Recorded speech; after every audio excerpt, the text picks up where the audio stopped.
we're enjoying our food, okay? There's our mouth, food's coming in.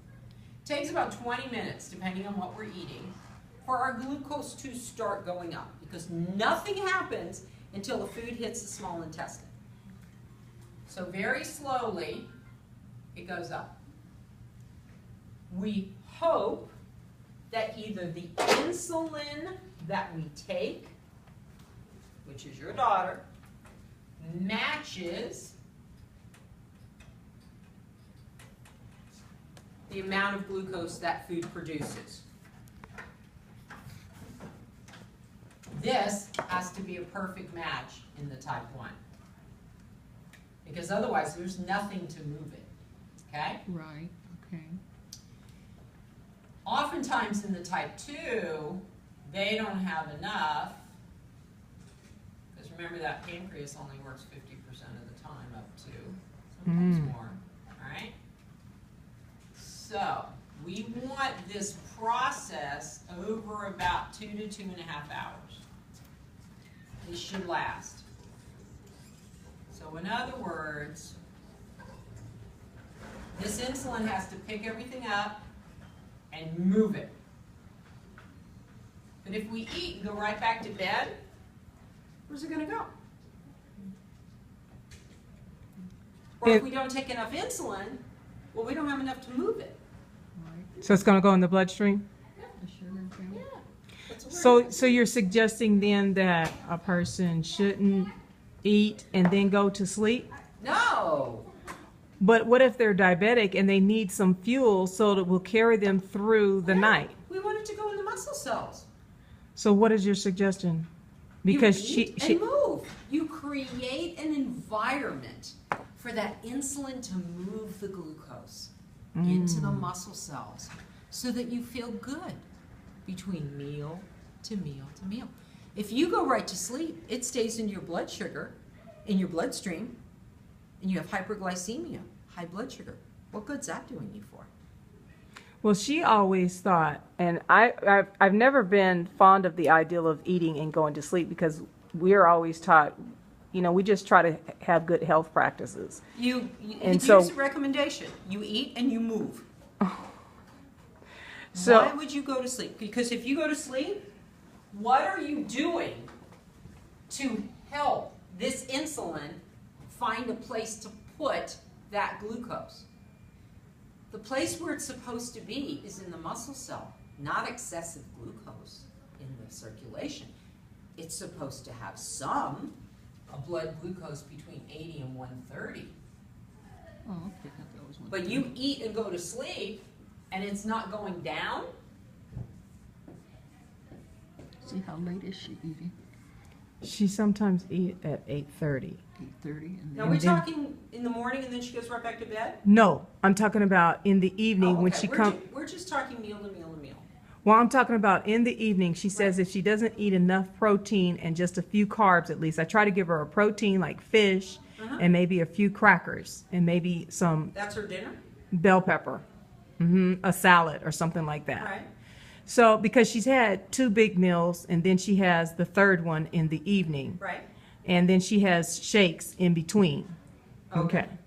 So by the time she goes to bed, well, she had been going to bed sometimes 10:30, 11 o'clock, but she's doing better by going to bed at 9:30. Okay. So I'm trying to figure out what would be an appropriate type meal, do you think? Dinner. Here's the rule of diabetic meal planning. Okay. Number 1, there's nothing you cannot eat. Number 2, Really? yes ma'am. Just in moderation. As long as you plan for it, it is appropriate portion, and it is consistent and predictable volume. And you mean by that, The amount of carbohydrates that you offer at breakfast should be the same amount at lunch and the same amount at dinner.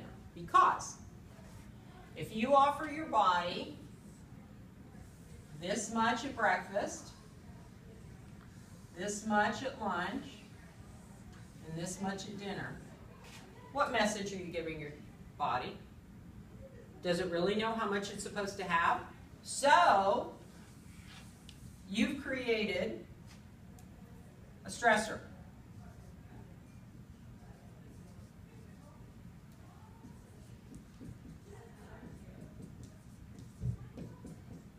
Why? Because this is the bar you set.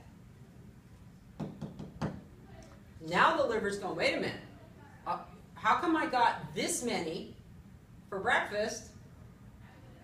This is less. I'm stressed. I'm going to produce extra glucose. But remember, you have type 2 diabetes, so there is no governor. It could produce that much. You stressed it out. Now this just holds true for type 2? And type 1s. Okay, because the dietitian and doctor don't have it all the same for breakfast, lunch, and dinner with my daughter. Are you talking about insulin to carb ratio? Her Yes. insulin Yes. amount? That's appropriate. Okay, That's okay, different. okay, I'm not okay. talking medication to match. Okay. I'm talking about the amount of food that we eat. Okay, I got you. This Okay. is just amount of food Okay. because you're setting the bar. It's kind of like if you had a dog and you fed your dog Monday, Wednesday, Friday twice a day. But Tuesday, Thursday, Saturday, you left a big bowl out, and every time you saw that dog, you gave that dog kibble. How does it know the difference between Monday, Wednesday, Friday, and Tuesday, Thursday, Saturday? It doesn't. Nor does your liver.